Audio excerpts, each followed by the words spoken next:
home buying demand is high, listings are limited, and interest rates are at historical low again. COVID is still an economic force that distorts the economy. While I'm in the trenches and experience real estate day in and day out, I witnessed the market hit a snag earlier this year. Everything paused for a moment, and then demand skyrocketed, all within a 2-month window. With all these noise in the market, from a personal finance perspective, when is the right time to purchase a home? Danny Lau here from Line Real Estate, empowering individuals and families with financial success through real estate. In this video, we will leave out the discussions of neighborhoods, upgrades, cosmetic versus structural defects, HOA, etc. Only from a personal finance perspective, there are a few factors to consider when purchasing a home. For simplicity's sake, I narrow them down to 3 categories: your monthly payment, your personal trade-off, and your exit strategy. First up, focus on your monthly payments. When purchasing a home, I advocate for my buyers to focus on their monthly payment.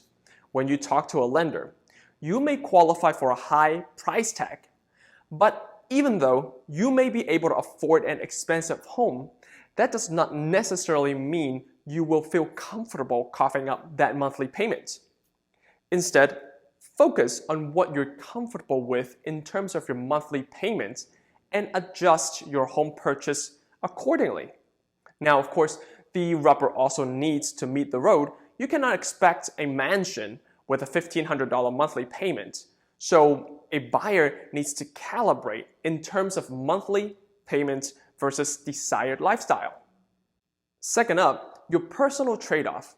Every purchase, big or small, is subject to opportunity cost. If you have a burger for lunch, you cannot get a burrito. Same in real estate. Your specific situation demands you to make the same trade-offs. It may push you to buy a home faster or give you more flexibility in timing. Capital is never easy to accumulate. If you're living with a family, either rent-free or paying very low rent, it does not hurt to save your money and wait for the right moment. If you're currently paying high rent and leasing a vehicle, your goal should be to get into a permanent home as soon as possible so you can start owning assets and avoid being on the hamster wheel. Other scenarios should be considered as well, such as you have an inheritance for a large down payment, but you have a tendency to overspend, or you want to buy a home now, but you may end up relocating across the country within the next 2 years. Or you're planning to go back to school and taking out student loans, so you're not sure if the student loans or the home purchase comes first.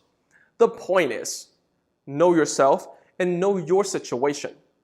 Then make a decision objectively that aligns you with your long-term financial planning. And finally, your exit strategy. When my buyers are uncertain of the timing of the real estate market, I ask them the question, what is your exit strategy? Do you plan on living in this home forever and retiring here? Do you plan on selling this home in 5 years to trade for a bigger house? Are you thinking about keeping this home as a rental when you're done with it? You see, the market is the market, and we cannot predict nor change it. If you're retiring in a home, find your dream home. Easy as that. Because you should no longer view the home purchase as an investment. It is now a sanctuary that you're purchasing for yourself. If you plan on keeping it as a rental, go crunch numbers. What is the cap rate you demand? What is the vacancy rate of that neighborhood? How much is maintenance going to cost you on that property? What is the cash-on-cash return? As long as the numbers make sense for long-term investments after adjusting for risk, buy it. Understanding these 3 components, the question, how is the real estate market, should be irrelevant. 3 components, 3 levers, play with them and find the most intelligent financial move to do. The market performance is always secondary. By the way, I highly encourage all buyers to talk to a reputable local lender to get themselves qualified. It does not mean you need to buy anything, and it does not mean you're committed. But in the chance that down the road you see an attractive purchase that offers all the bells and whistles you crave, you can pull the trigger at any given moment instead of scrambling to get financing ready while you watch somebody else snatch up a good bargain. Ultimately, when is the right time to buy a house? It depends. It depends on your specific situation, but one thing is for certain. Buying your first home as early as you can is arguably one of the wisest financial moves anyone can make. This entire video can be summed up with a single quote.